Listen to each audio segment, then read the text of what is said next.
On National Surrey Day, we remember and acknowledge the mistreatment of Aboriginal and Torres Strait Islander people who were forcibly removed from their families and communities, which we now know as the stolen generations. Aboriginal and Torres Strait Islander children were placed in institutions, homes and missions throughout Australia. These wonderful people are actually presenting and speaking publicly, but they're also talking about a topic that's very near to them, but also a topic that's very difficult and hard.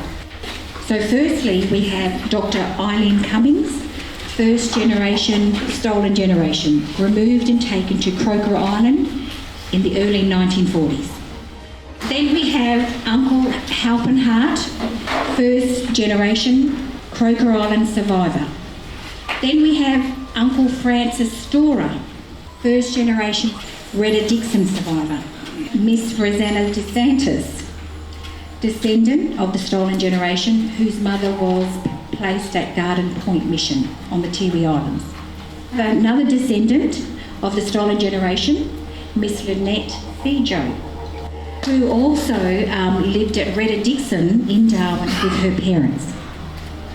Then we have a very well-known personality of Darwin, Mr. Charlie King, who is a descendant of the stolen generation whose mother was placed in Carlin compound. And then we have somebody I know very well and very proud to say is my mother, who is a descendant of the stolen generation. And Mum's mother was put in Carlin compound.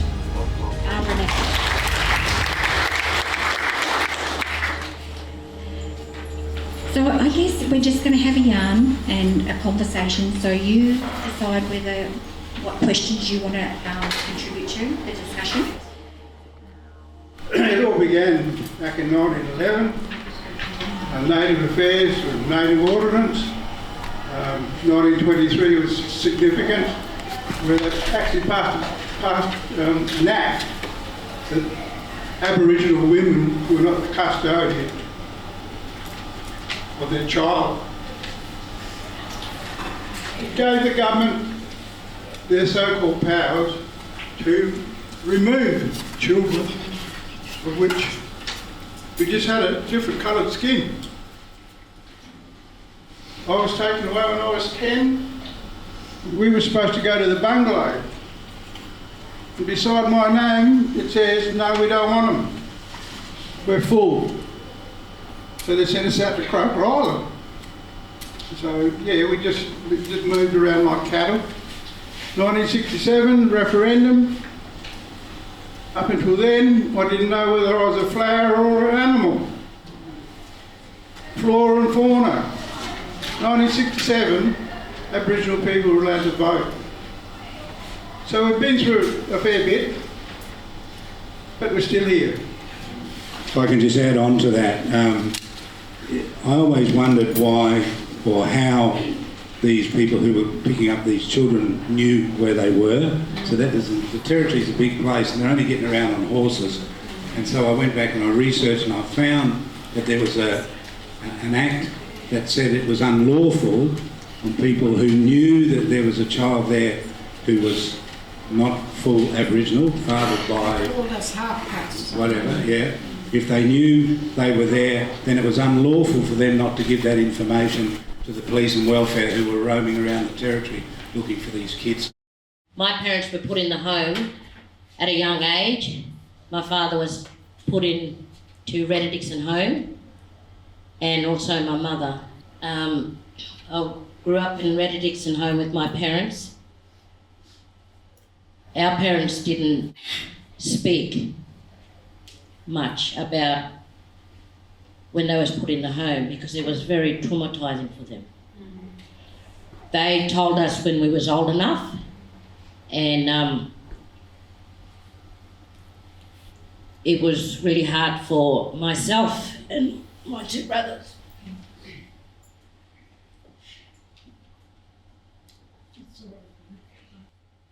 Both parents worked as children, as at the government house as a tea lady, and also my dad worked at the hospital. One of his brothers had to go to another home down in Adelaide. I think it was St Francis. The only way Dad could speak to his brother was through the fence. That's why I have a lot of respect for all the elders at Retta Dixon, Harlan Compound, Croker Island, and all the other missions. They were sitting at the river when the policeman come on horseback.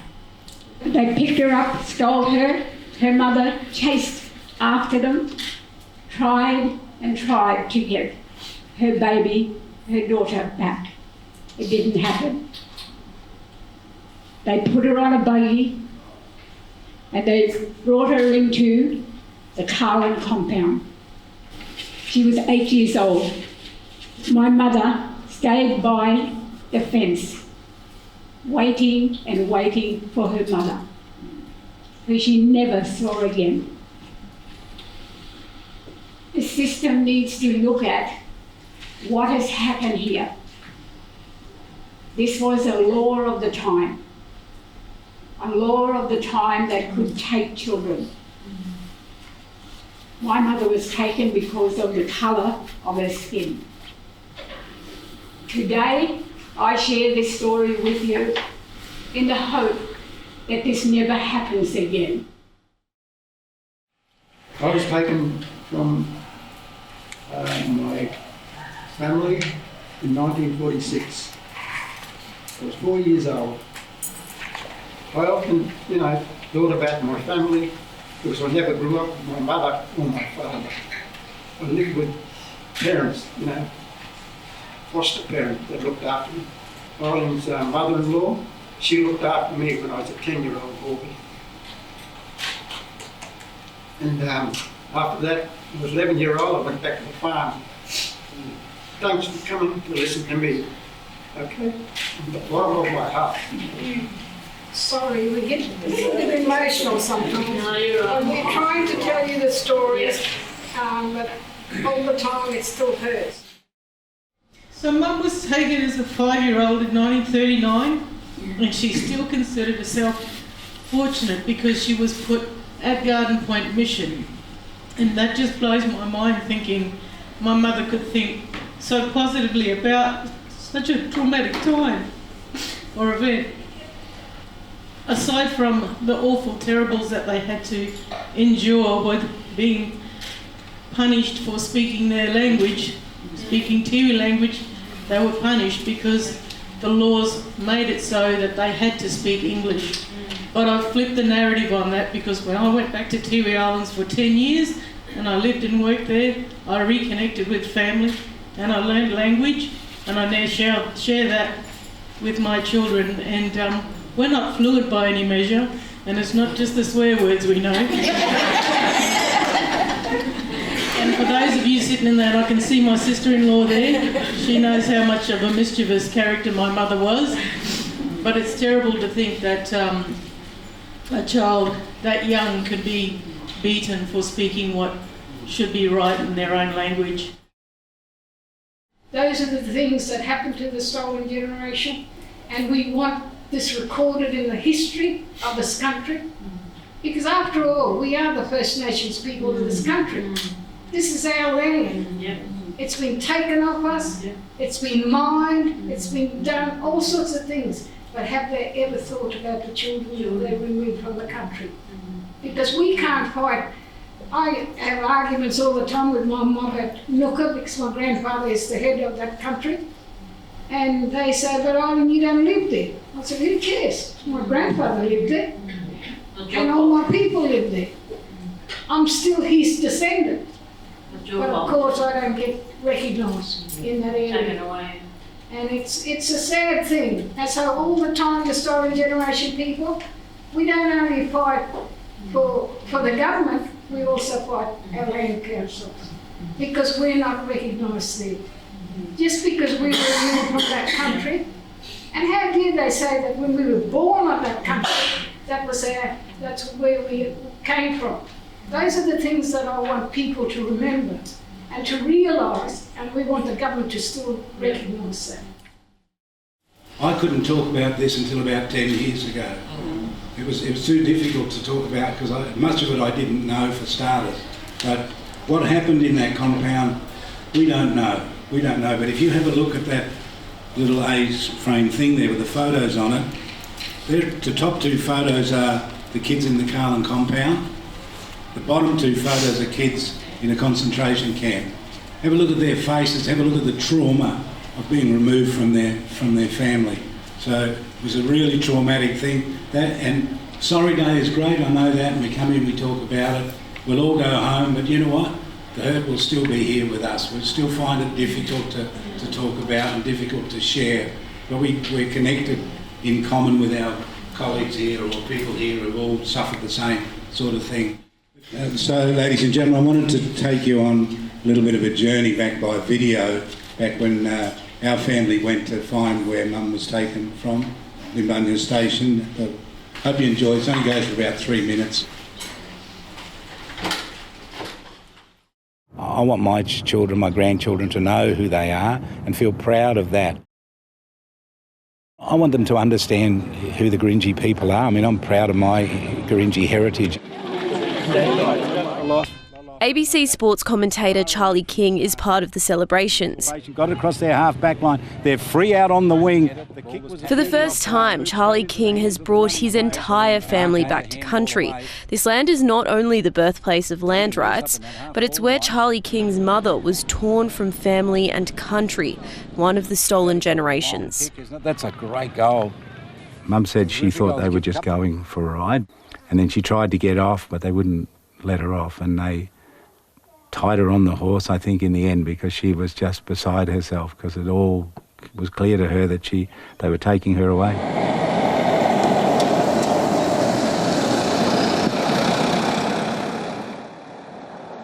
Aborigine accommodation at Vesti's Limbunya station is better than average. She was just a little girl, and they lived on the edge of the station as the tribes always did. You know, they were allowed to take on some sort of work and jobs and whatever, and that's what she did. Her job was to pick vegetables and watermelons. Yeah, so we've just come back to sort of go to the water hole because that's where they took her away, I think, when she was about 8 years of age. How long ago was that? Well, that's 1940, and Nana would have been taken away 100 years ago.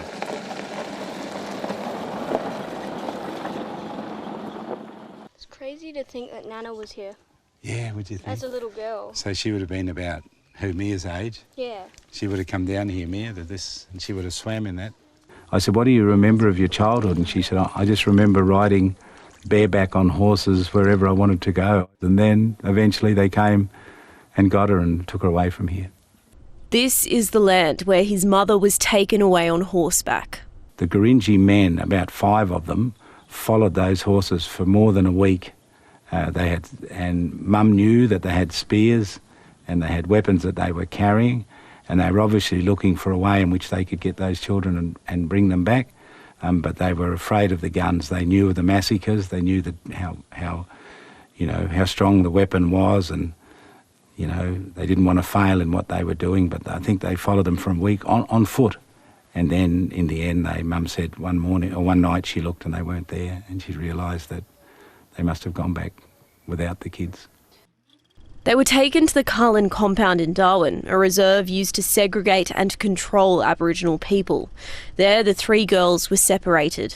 And they separated them because they didn't want them to speak their language, and so they were all alone, and they had big wire fences around them. And I remember she always used to say to me, one day I'm picking watermelons, next day I'm cleaning out the toilets, and that's how much my life had changed. Charlie's mother, Ngadi, wouldn't see this land for decades. But what a joyous occasion it must have been when those 3 horses arrived again.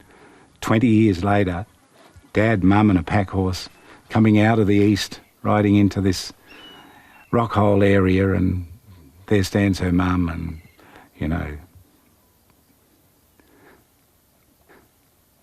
must have been amazing, really. Must have been. It's a good story. It's a positive story, and here we are. And the kids are here, and they understand it's important, they understand it. And if they learn that, and they feel proud about it, then that's a good thing. So my message is that trauma goes passed down to the next generation. It just keeps being passed on. It's intergenerational. We know that, and there really needs to be a lot of, a lot more work done in that space. I think recognising that. Thank you for sharing that. Thank you. Thank you, Charlie. So as we think about the future, what are your wishes, your hopes, your dreams for our future generations? It all comes down to me to just be fairness. We need to be put it on an equal plane with whoever, whatever race of people we have to compete with. It's about fairness. So it hasn't ended. So you just got to fight for fairness. So we've been fighting for 30 odd years to get this recognition and get this apology from the government. So all we ask them to do is to acknowledge what they did to us children and to take responsibility. It is my hope in the very near future that most of you see and do write the word YES on your referendum form, because it really will be the first opportunity that we have a seat at the table and we are recognised in our nation's birth certificate, and that can only be a good thing. I'm hopeful, I'm positive. My mum said to me, the advice she gave me when we talked about these issues, she said, don't get bitter, get better. Yeah. So I've often lived by that and think I'll try to always be better. I tell you, I was so pleased to walk in and see so many of you here today. I just feel the warmth and I know how strong we can be. Thanks for being part of it. The young people of today can make the change that's needed to bring equality, to have a future. For the younger generations at school, that's where they need to stay. Education is empowerment. Thank you to all of our strong and brave and courageous panellists who have been sharing their life experiences and stories that is fraught with lots of sadness and pain and hurt. But for your courage, we thank you.